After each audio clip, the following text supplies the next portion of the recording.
Hey, what's up, guys? Kind of interesting. This is my first time really watching game day morning since I departed game day morning, really. And I was watching, you know, Warner's Corner. I really do miss working with Kurt and Coach and Rich and all those guys. But I miss this more than anything, the Warner's Corner, because I would always be up there, either Coach is up there, Coach is up there with him today. And Kurt would always give me something that I didn't know about the quarterback position. I mean, I used to always say, man, I should have spent more time in meetings with Troy and Noah to learn those concepts and all of those things that he talks about on Warner Corner. It's really a good piece, you guys. And I think no one's as good as Kurt. Dio, Danilowski, Dio's pretty good too. Dan's pretty good. But Kurt and Coach, they're two of the best. And the season's over now. It's the playoffs.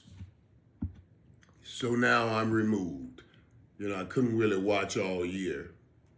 It's my first year not working with them. But now since it's the playoffs, I removed. I'm okay now. I can handle it. I've had a great season, so I can handle it now. It's like being over that girlfriend now. Now I can see her with somebody else. It's okay. I'm done with it. I got another, You know what I'm saying. Let's talk. Check it out. Let's talk through this. Those playoff games yesterday. Let's start with the first one. Of course, the Texans they killed the Chargers 32-12. C.J. Stroud, 282 yards, 1 touchdown, 1 interception. Joe Mixon really looked good running the football. And Nico Collins had 122 yards. There is the crux of that team. 282, C.J. Stroud, 106 rushing by Joe Mixon, and Nico Collins, another 122 yards. That's the Texans playing pretty good football. What was so funny about that game, let me give you the other side first before I go in there. Let me tell you what's funny about that game. What was funny about that game is the Chargers were dominating the Texans until they had a bad snap. Where C.J. Stroud, it was the timing of the bad snap. The snap rolled around. C.J. Stroud had to go find it, pick it up, and then try to redirect his energy back towards the line of scrimmage. And then he found the receiver wide open. Prior to that, the Texans couldn't get anything going.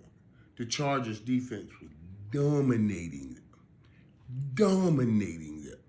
And then they get this fluke playoff and all hell breaks loose. The dam cracks and the water just floods. Water fans, everybody flooded because the game was basically over after the Texans got that.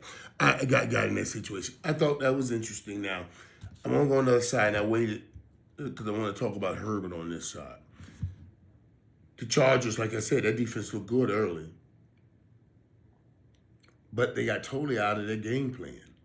I told my guys on It Is What It Is that I really enjoyed the way Harbaugh came about this season and said, no, Justin Herbert, we've been throwing the ball with you all over and gotten nowhere. We're going to make this a run team. And they were primarily a run team. And they had been doing great doing that. But for some reason, and I want you to watch this, I want you to watch it, every team that gets away from their identity will get slapped anew. Slapped anew. Chargers got slapped anew. They ran the ball all year, and they allowed Justin Herbert to throw the ball in spots. And he didn't have any, he only had 3 turnovers the whole season. He only had 3 turnovers the whole season, but he only threw for 23 touchdowns the whole season. Also, 3,870 yards. It's a pretty good season, especially with the 3 interceptions. But yesterday, when you only gave J.K. Dobbins 9 attempts, now your identity, which was running, becomes passing the ball. and you put Justin Herbert out there, and Justin Herbert threw 4 interceptions. Only had 3 on the whole season, threw 4 in that day. When he's not supported by the run game, dangerous things can happen. Especially when I think when I look at this receiving core, because it's and it's not. I'm not putting this on his receiving core because Lad McConkey was wide open on a deep route. And I know Justin Herbert got some people in his face, but he had a chance to reshuffle, put some more air under that ball, and let Lad run right up under it. But he threw it too far. He was wide open. You can't miss that in the NFL.